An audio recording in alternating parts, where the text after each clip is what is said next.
आज अपन इस वीडियो के अंतर्गत क्या है कि सतत विकास है। सतत विकास के बारे में क्या है कि विस्तार से चर्चा करेंगे। ये सेकंड ग्रेड है, इकोनॉमिक्स के अंतर्गत एक टॉपिक है, सतत विकास। सतत विकास किसे कहते हैं, इसकी परिभाषा, और भारत है उसमें सतत विकास के अंतर्गत कौन सी रैंक है, राजस्थान की कौन सी रैंक है, केंद्र शासित प्रदेश है उनकी कौन सी रैंक है, उसके बारे में अपन क्या है कि इसमें विस्तार से चर्चा करेंगे। जैसे कि विश्व पर्यावरण व विकास आयोग है, उसने क्या है कि सतत विकास की एक डेफिनेशन दी है।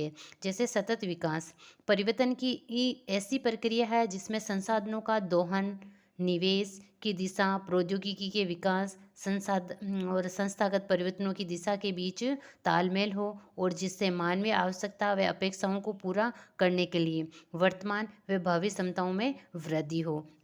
कुल मिला के सतत विकास ये के सतत विकास की डेफिनेशन ये है कि अपन को क्या है कि जो संस्थागत परिवर्तन है, जो प्रौद्योगिकी की दिशा के अंतर्गत जो विकास कर रहे हैं, और जो उसमें क्या है कि मानवीय आवश्यकता है उसको पूरी करने के लिए, अपेक्षाओं को पूरा करने के लिए वर्तमान एवं भावी क्षमताओं में वृद्धि है।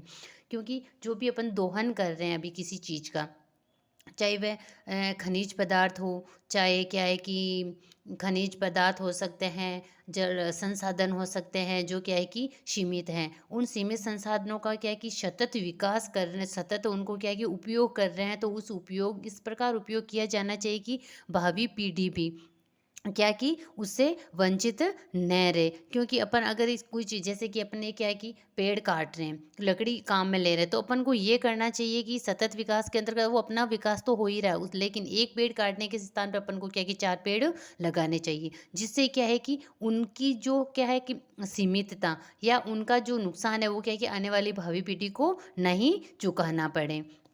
तो इस प्रकार यह है सतत विकास। सतत विकास आयोग, इसकी पृष्ठभूमि देखते हैं अपन। सतत विकास विकास लक्ष्य है जो कि वैश्विक लक्ष्यों के नाम से भी जाने जाते हैं। जो सतत विकास लक्ष्य हैं वो एसडीजी जो कि वैश्विक लक्ष्य है उनके नाम से भी जाने जाते हैं, जिन्हें क्या है कि संयुक्त राष्ट्र ने गरीबी को समाप्त करने, ग्रह की रक्षा करने तथा वर्ष 2030 तक सभी लोगों के द्वारा शांति एवं समृद्धि को प्राप्त करने हेतु एक सार्वभौमिक आह्वान के रूप में अपनाया। मतलब सार्वभौमिक आह्वान यानी शांति व समृद्धि के लिए, जिस मतलब अभी अपन कोई चीज़ है जिसका अपन उपयोग कर रहे हैं, तो उसका क्या है कि सतत उपयोग तो होना ही चाहिए, लेकिन वो उपयोग है जो सीमित संसाधन है वो क्या है कि नष्ट होने की कगार पे नहीं होने चाहिए। जितने अपने उपयोग है उतने उपयोग लेना चाहिए, बाकी क्या है कि उसको क्या है कि सेविंग करनी चाहिए उसकी। फिर है कि 17 सतत विकास लक्ष्य एकीकृत है जो ये मानते हैं कि एक क्षेत्र से की गई कार्यवाही दूसरे क्षेत्रों के परिणामों को प्रभावित करेगी। तो है इसके सतत विकास है, उसके अंतर्गत लक्ष्य कितने रखे गए हैं, लक्ष्य रखे गए हैं विकास के 17। और फिर क्या है कि और विकास को सामाजिक, आर्थिक एवं पर्यावरणीय संधारणीयता को संतुलित करना चाहिए। तो इस प्रकार है जो सतत विकास है उसको क्या है कि प्राप्त करना है, तो उसके लिए कितने लक्ष्य रखे गए हैं, विश्व के अंतर्गत 17 लक्ष्य रखे गए हैं। 17 सतत विकास लक्ष्य है, और क्या है कि 169 टारगेट है, जिन्हें क्या है कि सितंबर 2005 में संयुक्त राष्ट्र महासभा के शिखर सम्मेलन हुआ था, जिसमें 193 देशों के द्वारा अपनाया गया है, जो कि ट्रांसफॉर्मिंग अवर वर्ल्ड क्या है कि 2030 एजेंडा फॉर सस्टेनेबल डेवलपमेंट नामक परिवर्तनकारी एजेंडा के हिस्सा है तथा 1 जनवरी 2016 से प्रभावी है। कुल मिलाकर यह है कि सतत विकास के अंतर्गत क्या है कि कितने लक्ष्य, विकास लक्ष्य कितने रखे गए, विकास लक्ष्य तो रखे गए 17, और इसके अंतर्गत जो टारगेट है वो टारगेट कितने रखे गए हैं 169। तो इसको क्या है कि जो संयुक्त राष्ट्र महासभा में शिखर सम्मेलन हुआ उसमें क्या है कि 193 देश हैं उन्होंने अपनाया है। और ये के प्रभावी कब से हो रहे हैं, 1 जनवरी 2016 से ये प्रभावी हुए हैं। पृथ्वी ई सम्मेलन में जारी दस्तावेज, जैसे एजेंडा 21 सतत विकास से संबंधित गैर बाध्यकारी योजना है। एजेंडा 21 में पृष्ठ है 350 और अध्याय 40 है, और वर्गों में क्या है कि 4 वर्गों में विभाजित हैं। सतत विकास के लक्ष्य क्या है कि सतत विकास को अपनाने के जो लक्ष्य हैं उन लक्ष्यों को अपन देखेंगे। सभी लोगों के जीवन की गुणवत्ता में सुधार व वृद्धि हो, जीवन स्तर को उच्च स्तर पर ले जाना, पर्यावरण को स्वच्छ बनाए रखना, मनुष्य की आधारभूत आवश्यकताओं की पूर्ति करना, आर्थिक वृद्धि की गति को बढ़ावा देना, और बिना पर्यावरणीय क्षति के क्या है कि आर्थिक विकास को उच्च स्तर पर ले जाना। मतलब कुल मिला के यही है कि अपन जो सतत विकास है इसके अंतर्गत जो लक्ष्य बताएं कि वो एक तो पर्यावरण को स्वच्छ रखना चाहिए, और जो मनुष्य की आधारभूत आवश्यकता है उनको पूरी करना, आर्थिक वृद्धि है की गति के साथ उसको बढ़ावा देना है। फिर ये सतत विकास के आयाम क्या है, कि सतत विकास को अपनाने के क्या आयाम है। संसाधनों को सोच समझकर समुचित उपयोग में लेना, मतलब आयाम संसाधन है उसको क्या है कि सोच समझकर समुचित उपयोग में लेना चाहिए। जैसे कि अपन उदाहरण ले लेते हैं, बिजली का लेते हैं, तो अपन क्या है कि जैसे कि रूम में बैठे हैं, तो बैठे हैं तो तब तक तो क्या है कि फ़ैन भी चालू है और लाइट भी चालू है। लेकिन जैसे ही अपन वो उपयोग में नहीं आए, उस कमरे से अगर अपन बाहर निकले तो अपन को क्या है कि लाइट और फ़ैन का स्विच ऑफ कर देना चाहिए। क्योंकि इसमें ये है, अपन तो जैसे अभी जो बचत करेंगे वो क्या है कि अपनी भावी पीढ़ी है, उन पीढ़ी के लिए वो क्या है कि संसाधन सुरक्षित रहेंगे। लेकिन अभी अपन जो ये संसाधन है उनका क्या है कि असीमित उपयोग करते हैं, तो इसका जो नुकसान है, जो हर्जाना है, वो आने वाली भावी पीढ़ी उठाएगी। संसाधनों को पुनः उपयोग में लाना, जैसे कि ऐसे संसाधन है जिनको क्या है कि अपन पुनः उपयोग में ला सकते हैं, तो उनको क्या है कि पुनः उपयोग में लाना चाहिए। जैसे अपन क्या है कि घर में है, चूल्हा जलाते हैं, तो उसकी जो लकड़ी होती है, लकड़ी से जो राख होती है, उस राख, जैसे कि आ, कोई लकड़ी पूरी जलती है और पूरी जलने के नहीं जलने तक क्या है कि उसको उपयोग कम हो जाता है, तो अपन क्या है कि उसके जो अंगीरे होते हैं उसको क्या है कि अपन कोयले के रूप में उपयोग ले सकते हैं। और उसकी जो राख होती है, उस राख को अपन क्या करते हैं कि जैसे खाद के रूप में उपयोग में ले सकते हैं। नवीनीकरण संसाधन है, जैसे सौर, पवन ऊर्जा, जल ऊर्जा का अधिक उपयोग में जैसे जो नवीनीकरण संसाधन है जिनका क्या है कि वापस से पुनः उपयोग किया जा सकता है। जैसे कि नवीनीकरण जो खत्म नहीं होने वाले, जैसे सौर ऊर्जा है, सौर ऊर्जा कभी खत्म नहीं होगी। पवन ऊर्जा है, और ऊर्जा है। इन जो नवीनीकरण संसाधन है उनका उपयोग अधिक से अधिक करना चाहिए।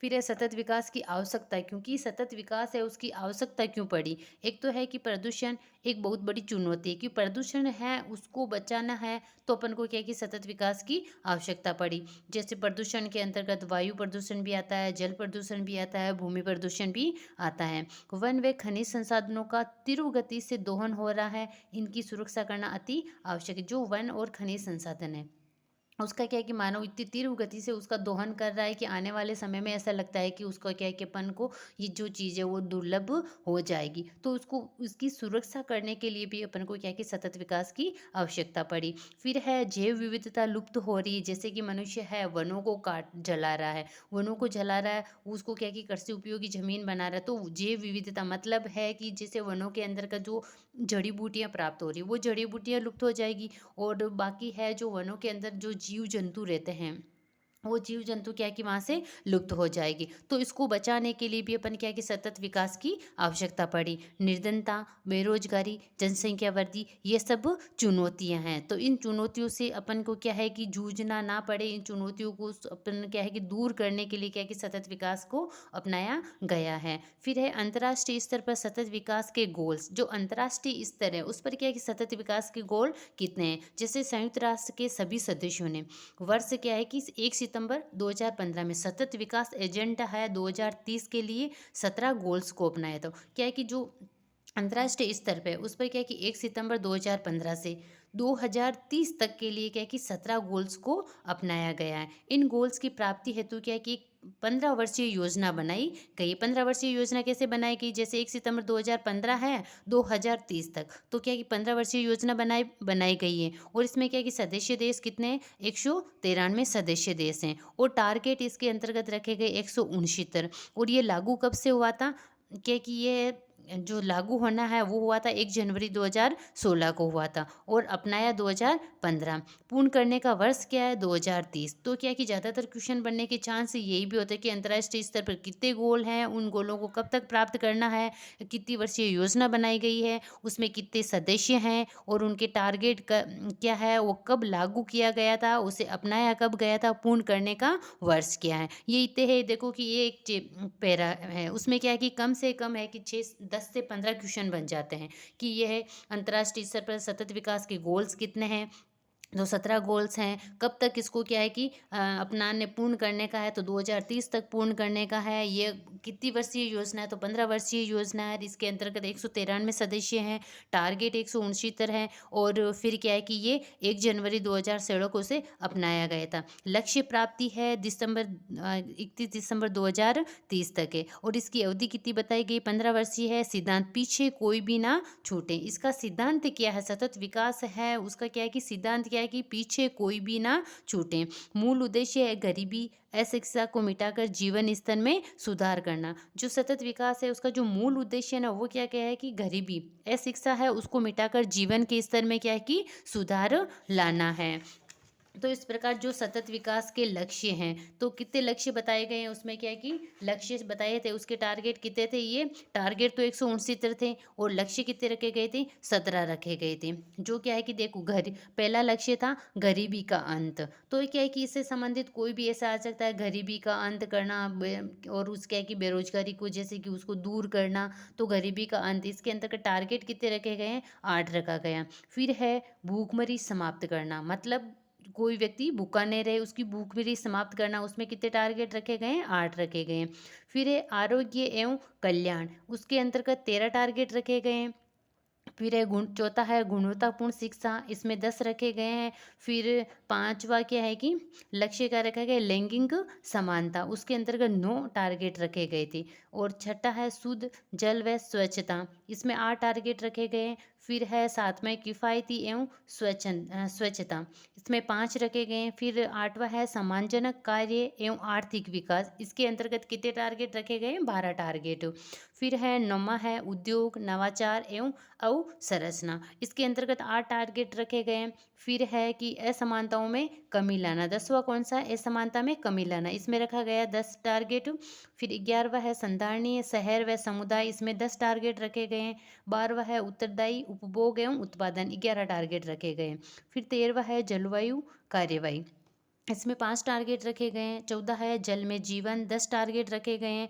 15वां है भूमि पर जीवन, 12 टारगेट रखे गए। 16 शांति न्याय एवं सुदृढ़ संस्थाएं, इसमें 12 टारगेट रखे गए हैं। फिर 17वां है लक्ष्यों के लिए भागीदारी, इसके अंतर्गत कितने टारगेट रखे गए हैं, 19। तो अपन को क्या करना है कि ये सारे के सारे 17 तो अपन को याद होने से रहे, और तो अपन क्या कि इसमें क्या है कि हो सक चांस है कि प्रथम रख ले अपने, जैसे याद रख सकते हैं। पहला टारगेट कौन सा था, गरीबी का अंत, क्या है कि लक्ष्य था, और उसमें टारगेट कितने रखे गए थे, 7। और जो 17वां था वो था लक्ष्यों के लिए भागीदारी, उसमें टारगेट कितने, 19। कुल मिलाकर टारगेट कितने हो गए, 169 हो गए, और लक्ष्य कितने थे इसमें रखे गए, जो 17 थे। एजेंडा 2030 है, उसके आयाम क्या है, ये अपन को क्या है कि पूछ सकता है कि 2030 है उसके क्या है कि आयाम क्या रखे गए हैं। तो आयाम के अंतर्गत है जैसे कि 5P रखे गए हैं उसमें, जैसे पीपुल लोग, और प्रोस्पेरिटी समृद्धि, फिर प्लैनेट पृथ्वी, और पार्टनरशिप साझेदारी, पीस शांति। तो इन्हें क्या है कि 5 PPS के नाम से भी जाना जाता है। स्कोर क्या है कि 0 से 100 के मध्य होता है। 0 से क्या है कि स्कोर 100 के मध्य होता है, और इन स्कोर को क्या है कि 4 भागों में बांटा गया है। जो 0 से 49 तक प्राप्त करता है उसे SP रेट कहा जाता है। उसे क्या कहा जाता है, 0 से 49 तक SP रेट। फिर 50 से 64 तक जो स्कोर प्राप्त करता है उसको क्या कहते हैं अपन, परफॉर्म। फिर है 65 से 99 तक करता है तो इसे कहते हैं फ्रंट रनर। फिर 100 है प्राप्त करता है उसको अपन क्या कहते हैं, अचीवर कहते हैं। तो इस प्रकार है कि 5 जो ने ये है सतत विकास, उसके एजेंडा 2030 है, उसके एजेंडा कितने आयाम कितने रखे गए, 5 रखे गए हैं। 5 आयाम कौन कौन से, जैसे उसके लोग, समृद्धि, पृथ्वी, साझेदारी और शांति। क्योंकि वो अपन में से इनमें से 4 में 5 में से 4 और 3 ऑप्शन दे देगा, एक दूसरा ऑप्शन दे देगा, तो ये पूछ लेगा कि सतत विकास एजेंडा 2030 है, उसके आयाम है, निम्न में से कौन सा आयाम नहीं है। तो अपन को क्या है कि ये है लोग, समृद्धि, पृथ्वी, साझेदारी और शांति। इसके स्थान पर तो क्या है कि आपको हिंदी में अदरवाइज शब्द भी इनसे मिलता जुलता, जैसे लोग है, लोग को अपन जनता भी ले सकते हैं। तो इसके बारे में क्या है कि वो अलग अलग मिल सकता है, लेकिन अपन को क्या है कि एजेंडा के अंतर्गत जो ये P है इंग्लिश वाले नाम, वो इंग्लिश वाले नाम याद रखने हैं, क्योंकि ये चेंज नहीं होगी। ये तो आपको ज्यों को त्यों देखने को मिलेगी, लेकिन इनमें क्या है कि वो कंफ्यूज करने के लिए और कोई इससे मिलता जुलता शब्द दे सकता है। जैसे पीपुल है, और प्रोस्पेरिटी है, पैलेंट है, पार्टनरशिप है, और पीस। ये 5 क्या है कि इसके एजेंडा है, और जिन्हें 5 पीस के नाम से भी जानते हैं। और स्कोर है इसका, स्कोर 0 से, सतत विकास का स्कोर 0 से 100 के मध्य रखा गया है, जिसमें क्या है कि 0 फर्स्ट है जो 49 तक है उसे एसपी रेट कहते हैं, स्कोर दूसरा है जो को परफॉर्मेंस कहते हैं, फिर तीसरा फ्रंट रनर कहते हैं, चौथा अचीवर कहते हैं। तो है कि जैसे है सतत विकास रिपोर्ट 2025, इसमें क्या है कि देश की रैंक कौन कौन सी है, उस रैंक के बारे में क्या है कि विस्तार से अपन देखेंगे। जैसे कि पूरे के पूरे तो देखना अपन देख नहीं सकते, लेकिन अपन क्या करेंगे, जो फर्स्ट है उसमें भारत की रैंक क्या है और भारत के पड़ोसी देश हैं उनकी रैंक का क्या है कि अपन यहाँ चर्चा करेंगे। जैसे प्रथम रैंक पे कौन है, फिनलैंड है। फिनलैंड है कितना प्राप्त है, 87.02। तो अपन देखते हैं कि 87.02 या कौन सी स्थान पे स्कोर के में आता है। जैसे 87 पॉइंट ये है, तो है कि जो फिनलैंड है उसका स्कोर कितना है, 65 से 99 के बीच में है, तो वो क्या आता है, फ्रंट रनर है। तो फ्रंट रनर के अंतर्गत कौन आएगा, फिनलैंड। फिर है स्वीडन 85.74 है। डेनमार्क है 85.26, और जापान है 80.66, और फिर चीन है, चीन क्या है कि 74.39 है। भूटान का कितना है, 70.72, और फिर क्या नेपाल है 68.58 है। श्रीलंका है 67.92 है। भारत है, भारत का क्या है कि रैंक है 99वीं रैंक, और उसको क्या है कि जो स्कोर कितने मिला है, 66.95। तो अपने यहाँ 66.95 का आता है, देखो इसमें 65 से 99 तक। तो भारत है, भारत की रैंक भी कौन सी है, फ्रंट रनर वाली रैंक है इसके अंतर्गत। फिर है बांग्लादेश है 66.95, पाकिस्तान 63.88, अफगानिस्तान है, और केंद्रीय अफ्रीकी गणराज्य 45.21, और फिर है एंड में, सबसे एंड में कौन है, दक्षिणी सूडान 167वां स्थान है इसका, एंड में रैंक कौन सी, 167वीं, और इसमें क्या है कि स्कोर कितना है, 41.55। तो क्या है कि 10वीं जो सतत विकास रिपोर्ट 2025 है उसके अनुसार है कि सतत विकास में प्रथम रैंक पर कौन है, फिनलैंड है, उसको अपन को याद रखना है 87.05। और दूसरा है कि भारत की रैंक है, रैंक कौन सी है भारत की, 99, और भारत है उसमें कितने स्कोर प्राप्त किए उसने, 66.95 किए। जो अंतिम पायदान पे वो कौन है, अपने दक्षिणी सूडान, उसके 167वां स्थान है, और 41.55 उसका स्कोर है। तो अपन ने क्या है कि आज की इस वीडियो में क्या है कि सारा कंप्लीट कराऊंगी, तो क्या है कि ये वीडियो है लंबा हो जाएगा, तो क्या है कि अपन इसको सतत विकास को 2 वीडियो के अंतर्गत करने की कोशिश करेंगे। तो है कि जो पहले पढ़ा है उसमें तो आपको सब बस यही याद रखना है कि जो है एजेंट जो है सतत विकास के उद्देश्य क्या है। तो आपको क्या है कि उद्देश्य कथन कारण वाले में क्वेश्चन में क्या है कि ये उद्देश्य आ सकता है, तो आपको उद्देश्य इनको विस्तार से पढ़ना है। फिर क्या है कि बाकी है, जैसे आवश्यकता क्यों पड़ी, तो एक बार आप पढ़ते हो तो इसको अच्छे से समझ में आ जाता है कि इसकी आवश्यकता क्यों हुई। फिर है कि इसके गोल्स, अंतर्राष्ट्रीय स्तर पर सतत विकास के गोल्स, यहाँ से क्या है कि क्वेश्चन बनने के चांस ज़्यादा होते हैं। तो इसमें क्या है कि ये 1 सितंबर 2015 से है 2030 तक, और इसमें गोल कितने रखे गए थे, 17 रखे गए थे, और ये क्या है कि 15 वर्षीय योजना थी, और इसमें देश कितने थे, 193 देश थे, और टारगेट इसमें 169 रखे गए थे। 1 जनवरी 2016 को इसके क्या कि इसे अपनाया गया था। तो इस प्रकार है कि आज अपन ने क्या कि जो सतत विकास है, सतत विकास का क्या है कि उसकी जो पृष्ठभूमि है, उसके जो उद्देश्य हैं, उसके जो आयाम, और सतत विकास की आवश्यकता क्यों पड़ी उसके बारे में, और अंतर्राष्ट्रीय स्तर पर सतत विकास के जो गोल्स हैं वो कितने हैं, कब प्राप्त करने होंगे, और उसका लक्ष्य क्या है, और फिर क्या है कि सतत विकास के 17 के 17 जो वो लक्ष्य थे वो, और टारगेट, और फिर है कि इनको, और सतत विकास में जो कि रिपोर्ट है 2025 से, 2025 में सबसे ऊपरी पायदान पे कौन है, सबसे नीचे पायदान पे कौन है, भारत का कौन सा स्थान है, उसके बारे में क्या है कि विस्तार से चर्चा की है। अब क्या करेंगे, अब बाकी जो बचा है सतत विकास से संबंधित अगले वीडियो के अंतर्गत उसकी क्या है कि विस्तार से चर्चा कर लेंगे। तो कुल मिलाकर जो सतत विकास से संबंधित टॉपिक है वो 2 वीडियो के अंतर्गत कंप्लीट हो जाएगा। और उसमें क्या है कि जैसे कि सतत विकास के 17 के 17 लक्ष्य अपन को याद नहीं रह सकते, लेकिन इसमें अपन प्रथम और अंतम तो अपन को याद रखना ही है। फिर ये कितने लक्ष्य कितने हैं, 17 ये, और टारगेट कितने 169, उनको तो अपन को याद रखना ही होगा। मोस्ट इंपॉर्टेंट क्वेश्चन ये है कि एजेंडा 2030 के जो आयाम है उन 5 आयामों को आपको याद रखना होगा। पीपुल, पर्सपोसिबिलिटी, प्लान, और पार्टनरशिप, पीस, ये है 5। हिंदी के नाम आपको कोई भी देखने को, पहले ही कहती हूँ, कोई भी देखने को मिल जाएँगे, लेकिन हिंदी के नाम के साथ-साथ आपको कंपल्सरी है कि उसके इंग्लिश के नाम भी याद रखने हैं, जिससे कि आपका क्वेश्चन इसमें से आए तो कोई गलत नहीं, क्योंकि ये इतने हैं छोटे-छोटे टॉपिक है, इनको पढ़ना भी आसान हो जाता है और ये भी होता है कि इसमें क्वेश्चन एकदम क्या है कि एग्जैक्ट उठ के आता है। जैसे कि सतत विकास है, उसके लक्ष्य क्या रखे गए थे, कि किस लक्ष्य को प्राप्त करने के लिए इसको रखा गया, तो कब तक प्राप्त करने हैं, इसके लक्ष्य कितने रखे गए, इसके टारगेट कितने हैं, इसमें कितने देश हैं, इसमें भारत की रैंक कौन-सी है, प्रथम पायदान पे कौन है और एंड के पायदान पे कौन है, भारत में इसकी रैंक क्या है। तो ये क्वेश्चन ऐसे है कि वो एजेंट के एजेंट इसमें घुमाने वाले क्वेश्चन